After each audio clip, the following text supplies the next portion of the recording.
Thank you so much for joining us. We're going to get started in just a couple of minutes. We had a few of you say that you had trouble with the link, so we have resent that to all of you, all of our registered participants.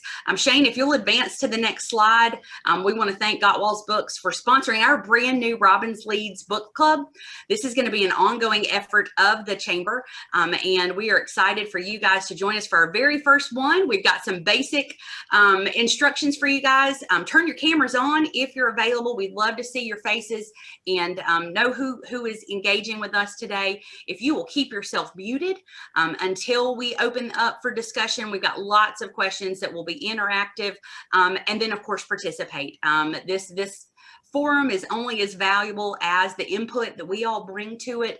So we're really hopeful. We've got some avid readers here and lifelong learners in this group. And our goal is just to help, continue our devotion to leadership development in the Robbins region. And we think this is a great way to do it. So we're going to give just a couple more minutes. If y'all will bear with us, we'll start at 11:03 while we allow some of the other participants to come in. In the meantime, if you want to introduce yourself in the comments, feel free to do that. We're also using a hashtag that we'll share in just a minute, because I can't remember it, that we'll share that where you guys can post any insights that you got from this, because our goal is to make sure that our community knows. There it is, Robbins Leads, hashtag Robbins Leads Book Club. We're going to host these in the spring, in March, April, and May, and then pick up again in the fall when school starts back for August, September, and October. So we look forward to the books that are coming up. We've already announced our April book, but at the end of this call, we'll have some time, hopefully, to discuss your suggestions and things that you might want to bring to the table as well for this forum. So we've got just another minute, and several of you have joined us in the interim, so welcome.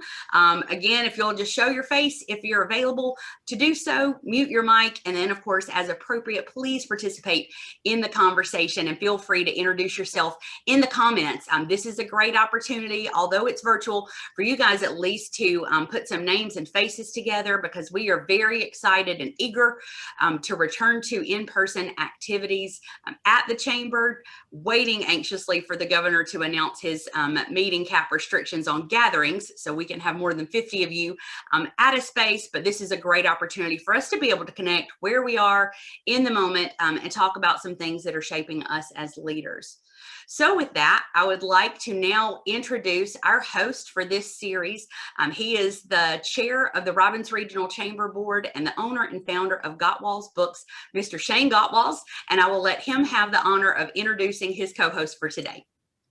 Well, thanks, April. This is super exciting. We've done stuff, book club related things, of course, through our business, but this is special for me to be involved in. Of course, we're proud to sponsor it. Our business is proud to sponsor this thing. It's just different. We get to, the crowd is different. We're all, business leaders in one way or the other, or civic leaders, or, religious leaders. I mean, it's a really cool thing for me, as I've said before, getting to focus. 2020 was so ridiculous in about 1,000 ways, and there just didn't get a whole lot of time for maybe personal development like we wanted to, because we had so much other stuff going on, just trying to keep our necks above water. But this is a good thing for me personally. If it benefits nobody other than me, I guess I ought to be okay with that. But that's what I'm aiming for too.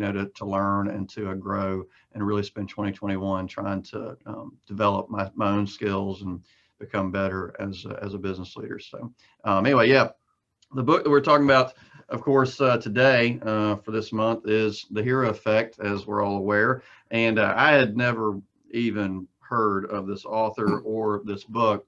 Then all of a sudden I'm on Facebook, and 55 people are posting and sharing, and April and Kent Kilco in particular are bringing up the information about this book. And I said, well, that sounds intriguing. So we were talking about this book club, and I said, wait a minute, let's start with this one. Let me get with Kent and see if he'd be game to come on and just kind of help with some of this discussion. But so he'll chime in along the way. The goal with this book club is just for me to be able to moderate. We'll have a special guest, today, particularly Kent, because he made this recommendation. Next month, it's Matt Walls with Southside. But I want to be able to facilitate and have discussion. There'll be questions and comments that go up on the screen, and rhetorical questions sometimes, just things for us to ponder and not really fishing for answers. But there's gonna be a lot of good discussion going on, I think, too. So obviously try to get involved with the discussion. You can chat in comments and things. Again, like April said, if you can use your camera, fine. If you can't, if you're in your bathrobe, just don't feel comfortable with the camera, that's okay too. But chime in, maybe try to keep our comments maybe a minute or less or something, just so we can all get involved. But this should be a good, relaxed environment for us to really develop ourselves, together. So anyway, with all that said, just want to pass it off to Ken. Ken, if you don't mind just telling us, why was this book in particular so impactful? Why have you recommended it to so many people? What was it about this thing that just has really put it on your radar and made it an important book for your development? Okay. Well, good morning, everyone. And I'll tell you, Shane kind of eased my nerves a little bit last night. He said, "Now, Ken, I'm not going to expect you to reread this book and be able to recite everything." So I was happy to hear that. But so I'm an advisor with New York Life, and I went to earn a trip to DC. I guess it was 2019. It feels like just the other day. But Kevin Brown, who's the author of this book, actually spoke to the group that was there. And I'll tell you, the guy he's an absolute phenomenal speaker. He's hilarious, very, very intelligent. He has what I would probably consider somewhat of a dry sense of humor, but as he's telling these stories, I mean, the entire crowd is just cracking up and he's just as serious as can be. But man, he has a way with words and a way with kind of triggering your emotions. And so that's what I remembered from it. And then this book, which he gave to us, you can't see because I don't have my green screen on, but he gave to us when we went to this event. It sat on my desk for over a year. I'm embarrassed to say that. I'm not an avid reader, probably unlike a lot of you on here. I'm not a big reader. And every year, New Year's resolution comes around. I want to read this book. I don't do it. This year it was different. So I figured, let me start with a book that I'm at least familiar with the story. It seemed to be a relatively easy read given the length of it. And I think I sat down, and an hour and 45 minutes later, I'm done with the book. And I'm like, man, I can envision Kevin up there on the stage talking about this. And so my hope was, when I shared this, that his message that I got to see on stage would kind of translate into the book, where people who maybe have not seen him, if they would kind of feel the same way about it. So the way it kind of started, I really don't even know for sure. Kelly Sumner, who's a friend of mine, I posted it on Facebook. And my idea was, whoever wants this book next, you take it, as long as you write your name and your date or the date in the back of the book, and then you pass it on. They write their name, date, pass it on, so forth and so on. And then, of course, once April got a hold of it, anything April touches, she's going to make it big. So she was like, let's run with this. And so that's kind of how it happened. I'm excited about it. I'm glad that Shane, for Galtwall's at least, that you guys were able to get some books in and hopefully get some orders and whatnot from you guys. So I think this is awesome. I look forward to it. I'm proud to say that we're in March, and I'm on my 5th book this year. So I have been able to stick with it, which is another reason why I'm looking forward to this book club, because this will just kind of give me some incentive to make sure that I stay engaged with my self-development in reading and join each one of these as they go on as well. So it's kind of how it happened.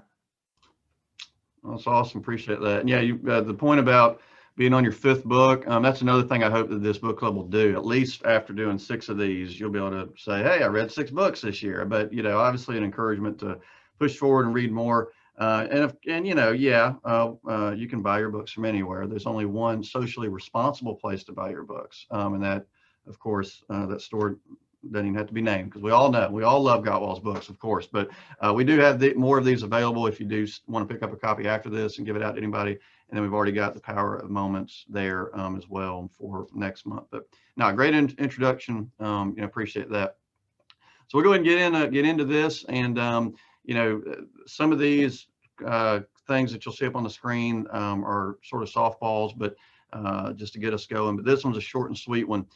First one, if anybody would like to chime in, it's a challenge, and this is for your own time, to make this list. But why not make a list? And this is from page 16. You talked about making a list of all the people who helped you become you. And so, just to get us kick-started here, would anybody like to share, 1 or 2 of those people, and maybe why you would say they made you you?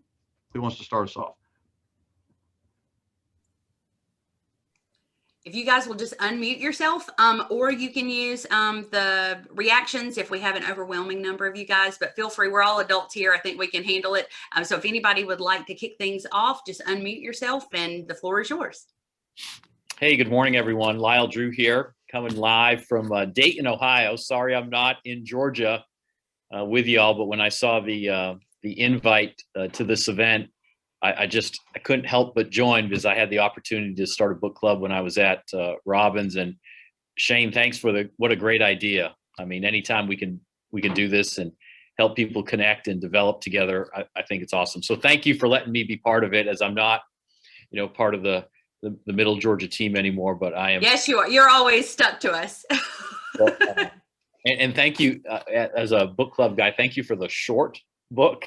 These are always good as you're trying to balance so many things in your life. You want to make it a manageable thing so that you can have a productive conversation. But to go to your question, when you think about making a list of folks in your life that, say we get to a certain point and we're the product of our environment, and also the nurture that brought us along the way. And I tell this story a lot, so, how did you get into the military, right? And so grew up in a small town in Massachusetts.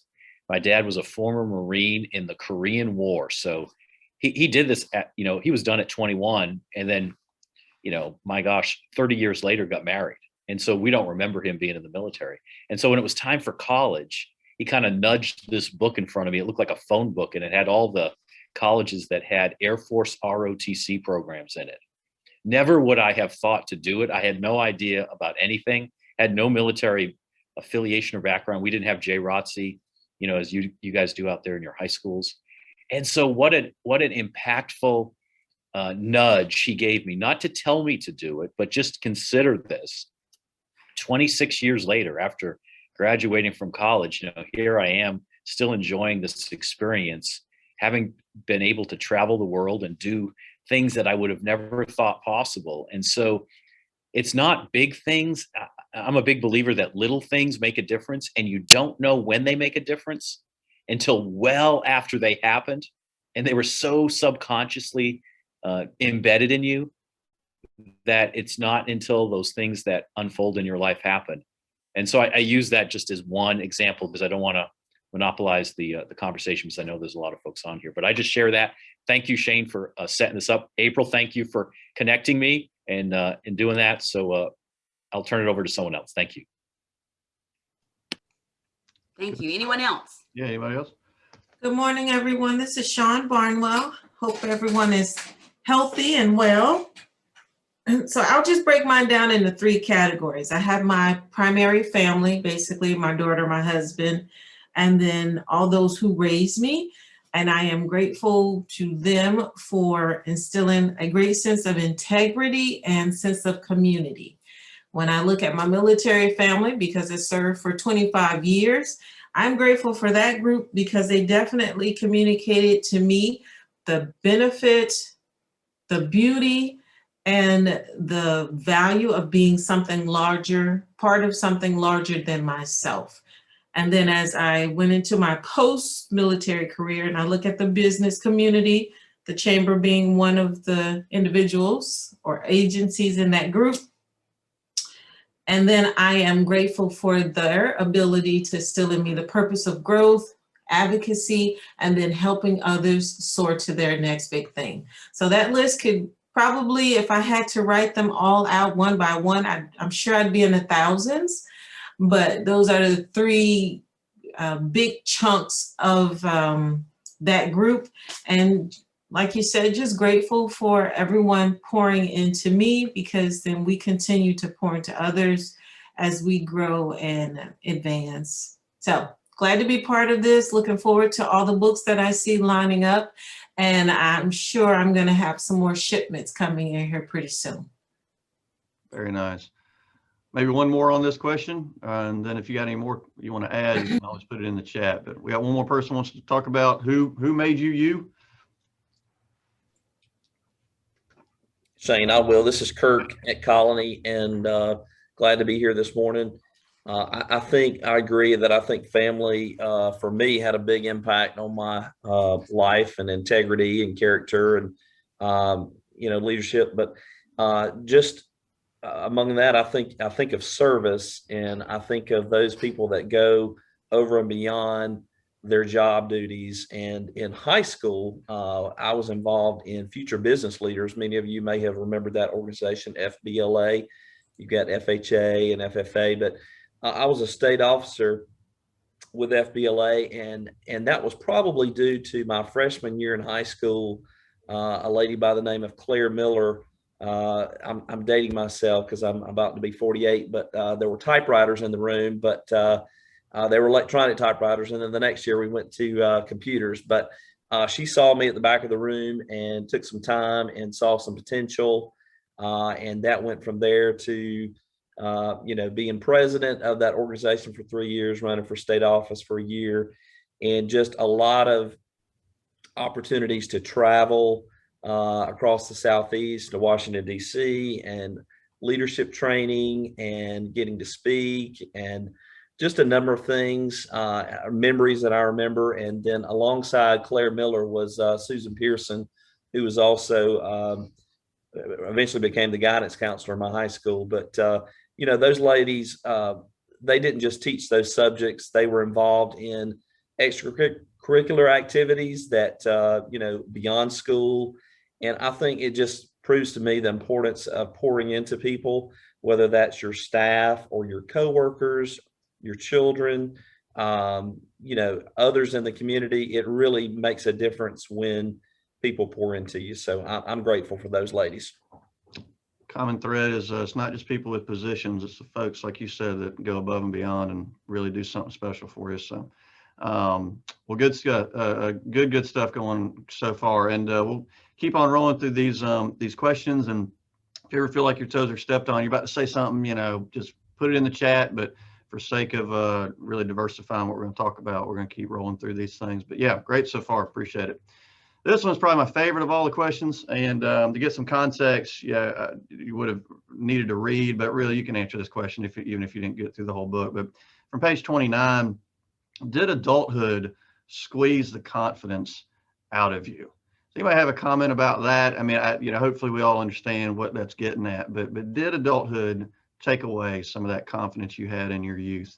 Who wants to start us?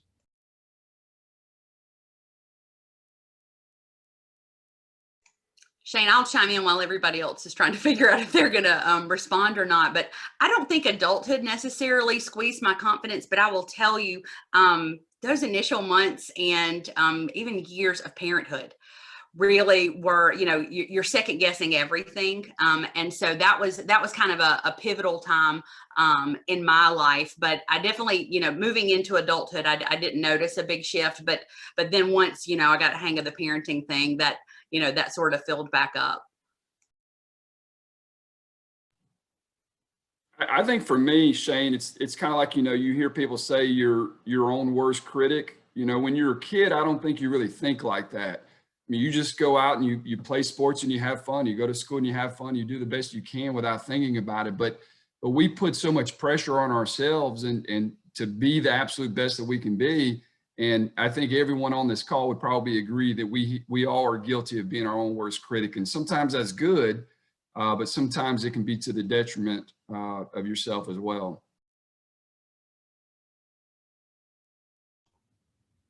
Somebody else. Shane, I would say I think the exact opposite. I was just a quiet kid growing up. God, the funny stories my mom would say, or company would come to the house, I'd hide behind the chair, and 40 years later, I have the opportunity to lead 2,700 people on a base, and so confidence was imbued in me because of the experiences I had growing up. And so I think it really, I tell everyone this, and I speak just from a military point of view now. All the jobs they've given me, because they've been so different, have forced me to get out of my comfort zone in so many ways and learn stuff that I had no idea about. And so I think adulthood squeezed confidence into me in so many ways that now I look back to who I was and I just kind of laugh a little bit. I'm like, man, I wish I had the confidence I had or I have today, you know, back then, and maybe that's a little unrealistic as a kid because, you know, you're just trying to figure out who you are, what you want to be. And so for me, it's just it's a little different than what they highlighted in the book. Very good. This one, this next one is a statement, so you don't have to raise your hand and admit that you've done this or not. But most people try to be helpful to the extent that it's worth their anticipated return on investment. And again, if you have a comment about it, fine. But this isn't getting us to you know, repent of anything. But you know, have we been in that spot before? And really, the lifelong folks that have impacted you the most. It was, for at least for me, when I think on those people, there was so little that I could pull out and say, they helped me out in this way because they were going to get this in return from a 16-year-old boy, you know, trying to figure out what he was going to do with his life, you know, that kind of thing. So really the people who are most impactful are in it for the ... which is what we are getting to next. Anybody want to talk about, that was in the book, that was on page 39. You know, anybody want to describe first, you know, what is that ... and maybe how have you seen somebody pour that into you? Or maybe you have a situation now where you're pouring the ... into somebody else. But anybody want to explain that concept for those who read the book?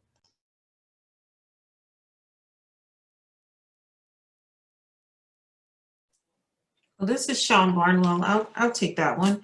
So I would say transitioning from my military career and entering this state of entrepreneurship, I do have the opportunity to share programs that I've been a part of, resources that I've had the opportunity to leverage to grow business, and then share that with others. I see some of my peers, typically they'll learn something and then, you know, they find a way to wholesale that or package that and monetize that to people coming behind them.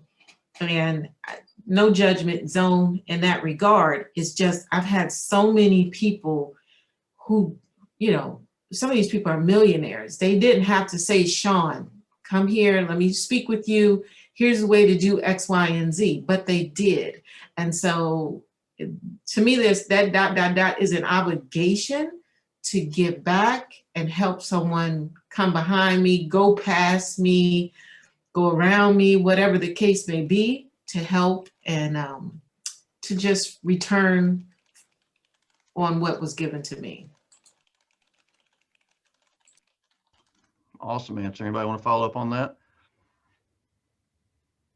Myself. I can follow up on the ... question. So can everyone hear me? Can you hear me? Did that work? You're good. Yes, you're good. Okay, cool. I'm outside with my dog in the field. It's beautiful. So we're outside doing book club. So the ... for me falls into everyday leadership. So I'm responsible for all of the orientation and training that we put our staff through. And of course, the direct benefit of that is they learn how to work with us. But secondary and really primary is showing them what it means to be a good employee and taking that on in their future.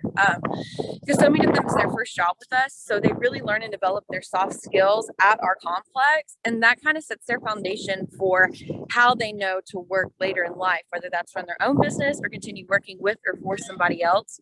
And that ... comes with that everyday leadership. And a great TED Talk that I show every single time when we do our orientation, it's called Lollipop Moments. Is this guy who talks about how in Lollipop Moments, you do something for someone and you don't even realize that you're helping make their life better. And it is so small and you're like, I can't change the world with that, but you really can change someone's life by just being kind to them. And I try to tell them that every day at the complex, at Rigby's Entertainment Complex or beyond, you have an opportunity to do that. If you're kind to someone and show that forward, that can really change how someone sees someone and sees how people treat others. I think that's an important example to set, especially in the service industry and just in general, and taking that servant leadership forward and making it a part of your life as opposed to just your daily job. So that's my ...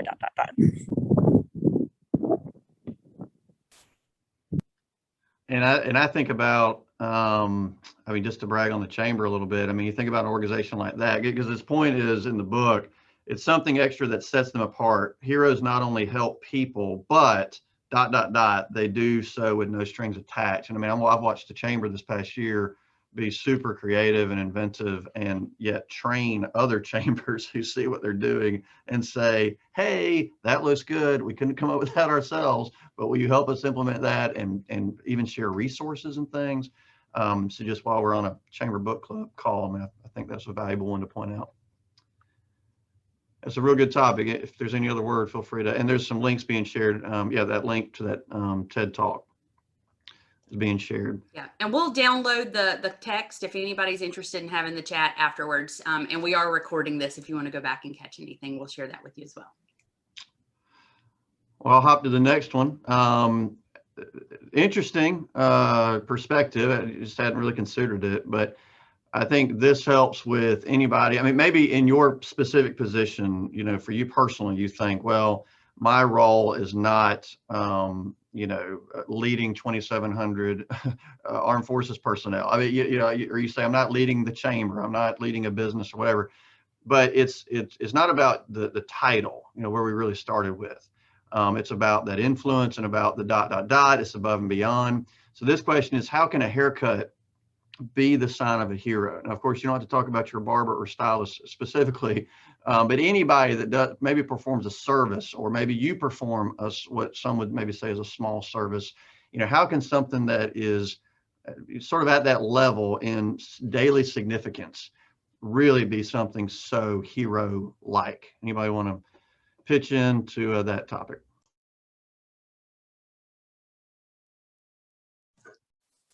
Well, hey everybody, this is Sandra with Visiting Angels. And I know that definitely our caregivers are heroes every single day to our clients. And we hear it over and over, whether we get a thank you note at the end of services, or we get, sometimes we read it in the obituary when services are finished, that I couldn't have made it through this time without my caregiver, or without the team. You know, it doesn't matter if it's just to one person, you know, like they said, like the moms, the teachers, the neighbor, it's one person making a difference in another person's life. You know, and even if that's, you know, I'm providing care for, you know, a surgeon's mom, so that surgeon can save 20 lives that day. You know, we don't understand always the trickle down effect of what we do.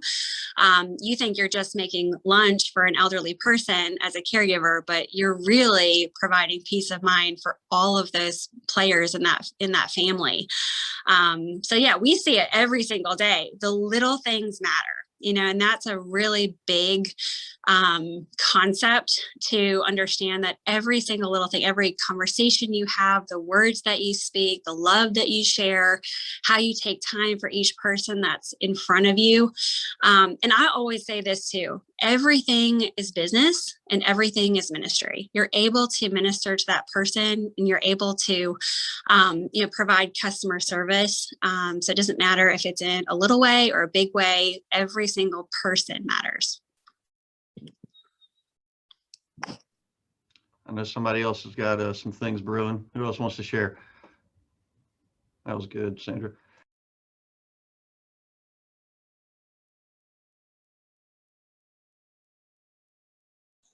Well, I have a little thing. I think about the patience that I see Tiffany display. We have one gentleman who has, in the last week, used us as the phone book about 30 times in a 48-hour period.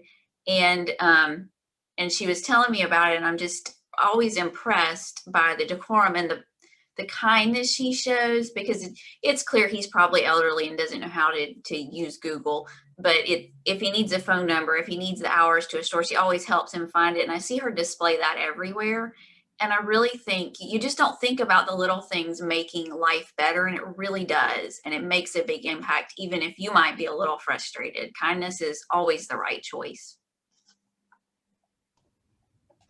Yeah, and Totally agree. Yeah, going along with that, you know, Sean wrote in the chat, you know, being authentic, actively listening, and showing humility to those around us. I mean, that sounds like what Tiffany does, but I mean, we know those people. We want to be those people, you know, but we're not always those people, and that's, you know, that's part of this development. Gracie mentioned her grandmother still meets my grandfather's nurse, who helped him during the hospice transition for lunch every so often to talk about him. I mean, stuff like that. And, you know, a topic that's really big in the book that, you know, we haven't dug into yet, but just the idea that do we choose to be extraordinary or simply not be ordinary? You know, and that's a big, I mean, are we not all born? I mean, even just our birth is miraculous. I mean, it's just incredible that this even works. I mean, no matter what your religious affiliation might be, you know, but, you know, that's, take that a different route, but just simply put, we are all a miracle. We're all extraordinary. And to not be extraordinary is us actually actively choosing to be something ordinary. So when you think about Tiffany, when you think about these hospice nurses, when we think about, you know, the visiting angels, caregivers, they're just choosing to do what we should all be doing. And that's showing that kindness and being alert to the needs of others. And, you know, and one thing that goes along with this on page 48, I didn't make a slide for this one, but just the idea of, you know, he says, spend more time. Do you spend more time looking for the reasons that you can't get it done and zero time figuring out how to make it happen? And these people, you know, Tiffany could just click the phone and say, okay, got it done. See ya. Thanks. Please don't call back. There's a phone book. You know, your neighbor's probably got one. But are you actively trying to get out of extraordinary things? And it can be the little things that are the most remarkable. So let's be intentional on really trying to figure out how to get things accomplished for others and for ourselves. The next one here, you know, how often do you let someone else's opinion or perspective become your own? It's kind of a hard question to really discuss, but just something to mull over. Do we let what other, and, you know, I think of stuff like the news channel, you know, depending on what news station you put it on, it really starts morphing your thinking. I teach a high school English class, and we're reading Fahrenheit 451 that many of us read, probably not since high school, but just the concept that we can be programmed. And are we letting ourselves be programmed into thinking we need to be ordinary, or we need to be stuck in a certain rut and not make big things happen? This one I know will get a lot of reaction from everybody that read it. You know, how can we be present, spelled it BEA, be present in a fast-paced, device-centric world? I mean, the story of Aunt B was most of the book, but I'm focusing specifically on page 76. But would somebody first just give us a quick summary of who Aunt B is, just to make sure we're all on the same page? Maybe if you read it a couple weeks ago, just to get it fresh on your mind. Somebody like to sum her up a bit and what she did for this family?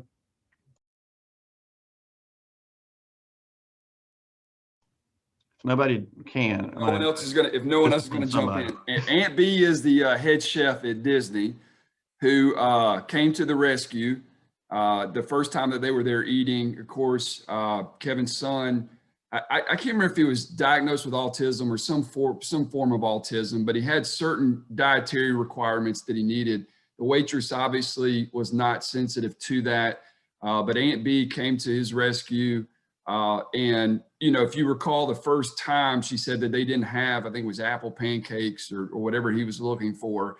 But then the very next day, she had gone out of her way to go down to the farmer's market to get apples just to make sure that he had the pancakes. And you know, from then on, it was just the relationship that they formed that even years and years later, you know, was just phenomenal. And not to mention, not only did she take care of that family in a very, very special way, but she took it upon herself to make sure that Disney understood the value in being able to take care of people with different dietary needs. And she created I think it was a full menu or something that she was able to do that just kind of transcended to a number of other people and a number of other families too. So it was pretty awesome.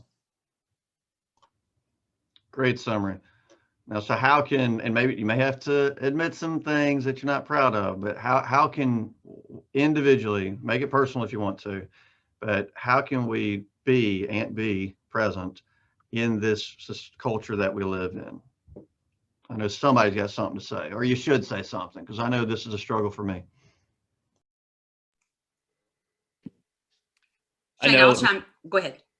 Oh, no, go ahead, April. I'll Okay. wait. Mine is quick. I'll chime in. I was just going to say that I see this demonstrated in Arlie all the time. Any of you that know her know the great care and attention to detail, not just for the organization, but I'm amazed at the things that she remembers about individuals and their personal lives. So we have our youth leadership program looks a lot different than it did in years past. And one of the members of our class, think of 2017 or 2018 adult leadership, Robbie Coleman at Southside, Matt, is volunteering with us in the program. And at our very first class, Chick-fil-A, that's where we always get our lunches from, they delivered it. And the delivery driver was very intentional of reminding me that there was one on top with no pickles. And that was for Robbie. Robbie had not reminded us since he participated in the class years earlier that he didn't eat pickles or any vegetables for that matter. And just that small, intimate detail that she was able to hang on to and provide him a smile on his face, knowing that he had made some kind of positive impression on her life. She does that countless times, but that's a recent example that I think we can all relate to. Shane, I don't mean to go back, but to me, like, this book really kind of, like, two people kind of stood out to me. One of them being Aunt B, of course, and one of them being Lisa, who is the wife. And specifically, if you go back a slide, it kind of talks about, do you allow, the way other people think about things and their perspective to affect you. And I was looking through it as April was talking on page 59. It was talking about specifically when Josh Brown got the diagnosis, and Kevin's mind immediately went to, what is he not going to be able to do? Feeling sorry for himself, so forth and so on. And Lisa, who was the mom, just immediately took control and started planning, started creating, started finding people that are going to be able to help them in their life. And to me, like, that's a perfect example of this, because some people, it's like, okay, you're supposed to be this way, you're supposed to not be able to do that, and you kind of take that upon yourself, and maybe you change the way you behave. But she did the complete opposite. It was like, okay, this is what we're dealt with, we're going to make it happen. And to see the difference between the way Kevin thought about it and the way Lisa thought about it, and then the action she took, man, to me spoke volumes. I mean, between her and Aunt B, it was hard for me to say who I kind of fell in love with the most in reading this book.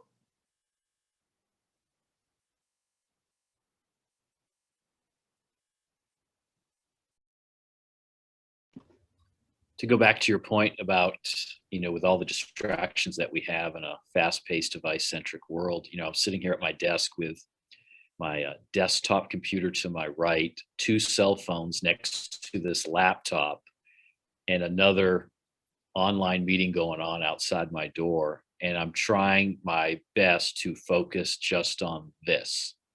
And it's hard, especially as we've gone into this COVID-19 pandemic lockdown where we've done so much electronically. And when you're not in a room present with folks, it's a little easier to distract yourself. And I can go video off, do a million things, say I'm still listening, but I'm not present to what I'm doing. And I think we have to really be mindful that when we're with people, whether, interpersonally, right there with you, or certainly engaging with them in a forum like this, or, online, that you still need that one-on-one presence. And I find ourselves, go to any restaurant, even when we went to restaurants, right? And you see a couple sitting down for dinner. How often were they actually talking to each other versus, it's so sad. They're all families. They're all sitting at the dinner table at a restaurant, and they're all looking at their phones, doing whatever. Obviously, it was important, and how that's different than, I'll say, when we all grew up, right? That was just never the case. And so, being present and having the patience to be present, despite the other things that are going on, I think is really important, and it's harder to do today than it has been before.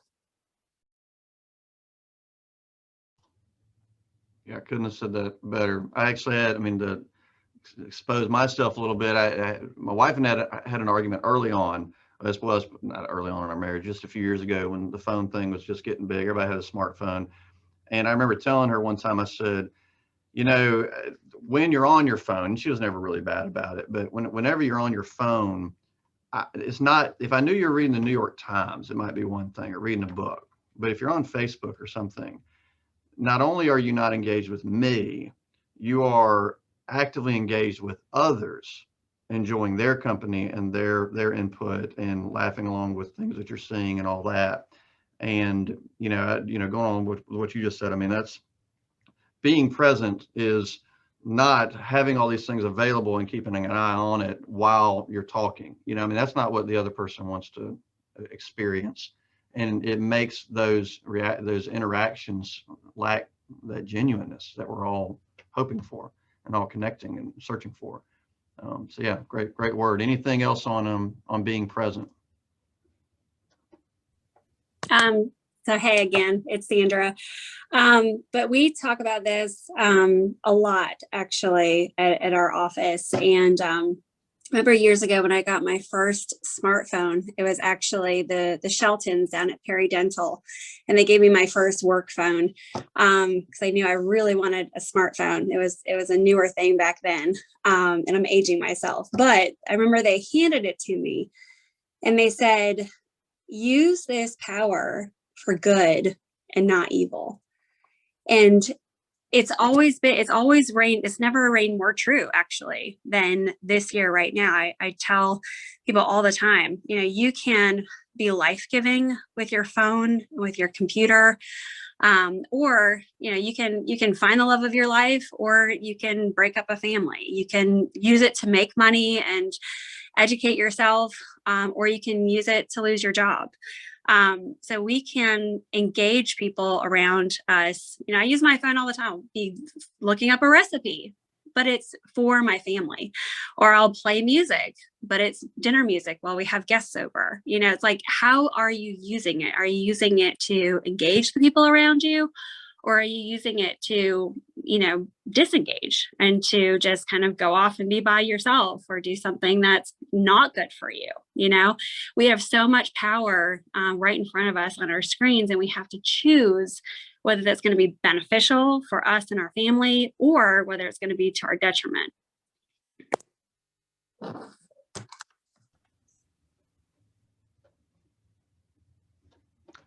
And Aunt B would not have been able to do, I mean, this book wouldn't exist if Aunt B had been scrolling Twitter instead of being attentive to the needs of this young man. All right, just for sake of time, we've got, I guess about 18 minutes left, but this one is really just to get us thinking. And really, I mean, I see many of y'all sitting in an office. I mean, you're about to be exiting that room in a little bit. Just something to ponder. Are there people surrounding you who could use your attention right now? And just leave it there.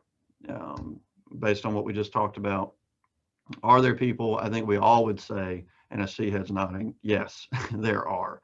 So why not let it begin with us to give them that attention that they really need? All right, here's one to spark a little more conversation.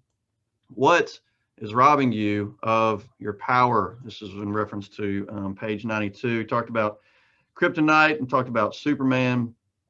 But what are those things that you would admit, and maybe not actively right this second, maybe it's something you overcome. What is something that has stolen that power that you have, where you could be more of a hero for other people?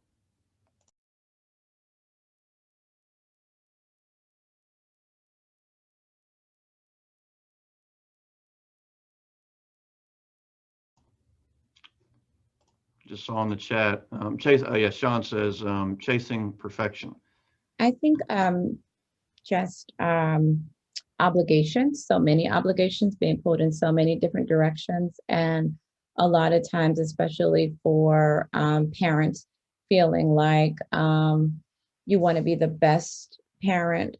So that takes a lot of energy, but also needing to be present at work and doing your best there. And, whatever activities are going on, there's just a constant request for your attention and your energy. And it can be extremely draining. You want to do all of the things, and then you want to get home to cook your kids a decent meal, or you forgot to put the tennis outfit and the laundry. I mean, it's just so much pulling you in so many different directions at all times. It takes a lot of intentionality to continue to show up and then to be able to give just a little bit more in those moments when you know that you need to be somewhere else at the same time. That's a huge one. Who else has got something that's robbing us of our power? Yeah, I'll build off of that because that was a great answer. I think there are can do's and there are must do's. And so for me, if I'm not careful, there's a lot of things I can say yes to, but not everything is essential. You know, what are those things that I must do, the things that I'm uniquely gifted to do? I need to pour all of my energy and attention into those things. I think most of us also sometimes we work on our strengths instead of make our strengths even greater.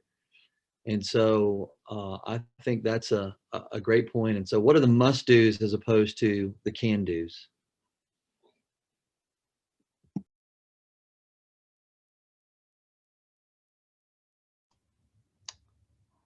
Got any others? Just to I agree with Matt. I'm sorry. I agree with Matt in saying that you do need to prioritize your time. I know a lot of people, just like me, have family members or friends or work obligations, and it's just not enough time to get everybody. So it's absolutely okay to just have time to yourself. If you can't call them back, text them back, it's all right. And if we learn to just let that happen naturally, I think those people will just respect that, hey, she's busy or he's busy. And we need to do the same to others because there's absolutely not enough time in a day to do everything. You got that right. A book I'm reading, this kind of to what Matt was talking about, a book read was, it's called Essentialism. And essentially what you're doing is asking yourself, if it's not a definite yes, then it's a no, right? And it's like every time you come to a decision that needs to be made, you need to instantaneously think, if it's not a definite yes, then that means it's a no. And that's how you kind of prioritize. And of course, we're all guilty of it. But since reading that book, I've tried to make that my mindset with a number of decisions that I've been making. But it's hard to say no, because then you feel like, well, now I'm disappointing these people. I'm not taking care of them. But then you realize, wait a minute, when I say yes to these other, whatever it is, I'm pulling myself away from the things I've already said yes to. So I know that's a killer. And I think that's a real challenge for leaders because, we have this unique responsibility to make ourselves available for those in our care and those within the sphere of our influence. But as so many have pointed out, there just aren't enough hours in the day to get it all done. So really, that's something that I struggle with, especially coming through 2020, where we felt like we had to say yes to everything, and really bringing some focus back personally in my own life as well as professionally to make sure that we're taking care of the things that are most important, that are going to have the greatest impact and be in the highest use of our time and skill and investment. But it's a daily struggle for sure. I'd like to add to that, April, you bring up a good point. I use this term when I was in the military. My whole career, I felt I was on a bullet train. I didn't realize just how fast my days were until I retired. I promise you, the month of January, I'm already focused on inspections and audits and things of that nature that are 10 months away already. So, I'm always thinking 18 to 24 months out, and you just never get to be present a lot when you live like that for a long time. So I talk to people a lot now about burnout and what that means, definitely setting priorities and what that looks like. But this question, what is robbing you of your power? I would say youth, because now that I'm older, I'm 53 now, I will tell you in a heartbeat, sugar, I'm not doing that. And it's just not going to happen. And I don't feel bad about it. But I promise you, 15 years ago, it almost broke my heart to have to tell someone, no, I couldn't do something, or have a troop come to me you know, at fit 5 o'clock and it's a Friday and I've got plans with my family to maybe go to Belgium or something if we're in Germany, and have them say, hey, ma'am, you got a moment? And I'm looking at the clock and I'm looking at them and I'm looking at the clock and I know I'm going to hear about it as soon as I get home because everyone's waiting on me before we can get on the road. But I can't leave this person without hearing what they have to say because you don't know the extent of what their issue is. But now it's like, hey, you need to talk to me. It needs to happen. Of course, life or death things are different, but the boundaries, you have to have the boundaries, because the more you give into that protocol of people always being able to just load more stuff on your plate, the longer you stay in that state of existence. When you start throwing it back on them and say, well, how would you handle that? Or what would you do in this situation? What tools or resources do you have? And you put it back on them to solve the problem, a lot of things come off your plate. Can I just add something really quickly? Yeah. Go ahead. I work as a professional counselor and a professor of psychology. These are things that I have the privilege of working with people on every day, but it's really a skill. It's incredibly difficult. We have socialized our children to be nice, to say yes.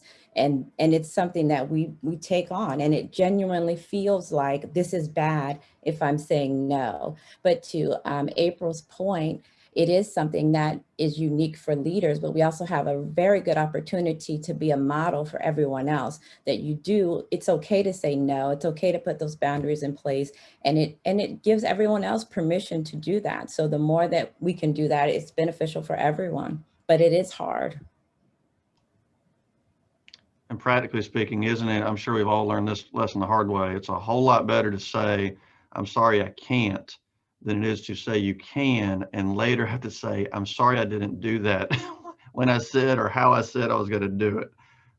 Just not good for anybody. All right. And this one I knew, well, this next one, just more of a thought. And I think this is really going to be a cool challenge, and I encourage everybody to do it. I'm going to try to do it myself. The challenge is make a list of your heroes and tell them why they are your heroes. And you don't have to sing like Bette Midler and tell them, did you ever know that you were my hero? But I think just how remarkable would it be to have somebody come to you and say, you were my hero and this is why. But to do that for 3 or 4 people or 10 people or however many you want to do it for, I mean, this could be a real wonderful offshoot of this meeting today. And then lastly, the last real question for us to answer, and then we'll have one more slide that'll be just sort of a personal challenge. But this one I want to give a few minutes to, with probably the next 5 minutes or so, to try to get as many of you as we can who would be, I guess, vulnerable enough to answer this. But how do you describe your personal brand? And instead of saying, well, here's what I hope, what is your brand and how do you really think people are perceiving it? Have you been effective in your brand? Do you feel like you have a ways to go? I feel like this is a real good question to end on. But anybody want to open up like that and tell us about your brand and how that practically plays out in your life? I'll go first because mine is so easy, because you have a picture. So I show up every day in the world authentically as Mama Sean, whether it's a 4-star general or an airman basic. If they spend more than a week with me, I promise you, I'm going to be Mama Sean at the end of that week. So that's it. Caring for people, being genuine, doesn't matter. Like you were speaking earlier, return on investment, doesn't matter. I don't have to get anything out of that engagement. If you need something and I can provide it, you're going to get it.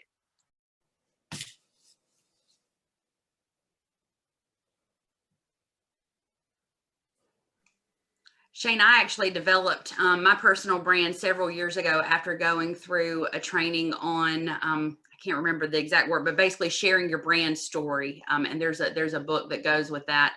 But I pride myself in being the chief memory maker of the Bragg Bunch.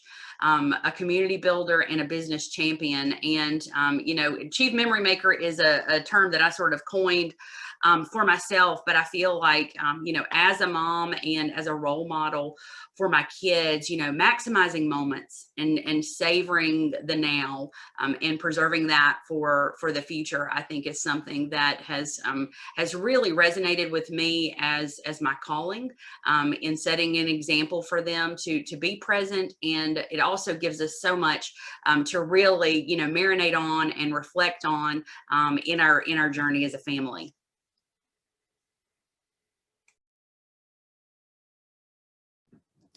I love that, April, the chief memory maker. And I love Mama Sean too, because I think both of those are really they feel very true to who you are.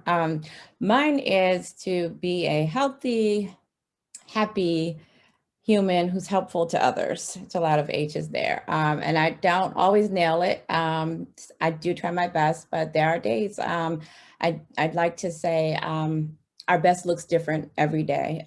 So I try to get it right, but sometimes I don't. Work in progress like everyone else. But yeah, I try to be healthy, happy, and helpful to others.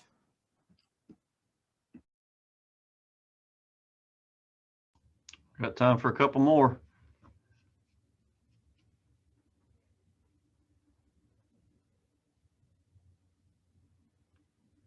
While someone's building up the courage to talk about their personal brand, there's some really good stuff in the chat. Wendy's been talking about some things, and just everybody's pitching in.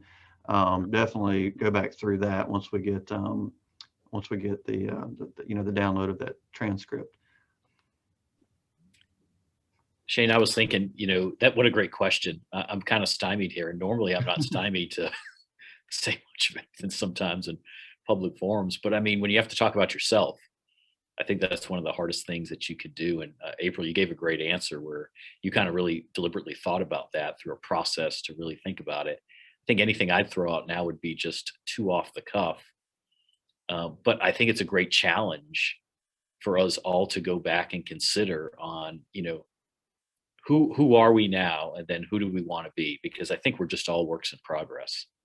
A great visual someone gave me once is we're all climbing the mountain one ridge line at the time, always looking to the top.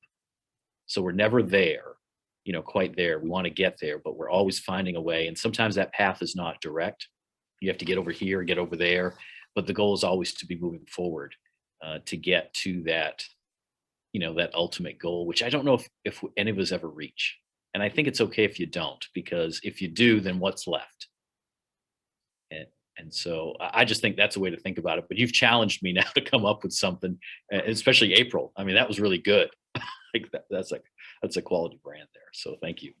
I'll share that book with everybody. I'm about to look for it now because it will, like I said, I took a class on it, but it really was a tremendous opportunity to be intentional about shaping that and finding the right words that really spoke to who I felt like I was and wanted to be as an individual and as a role model.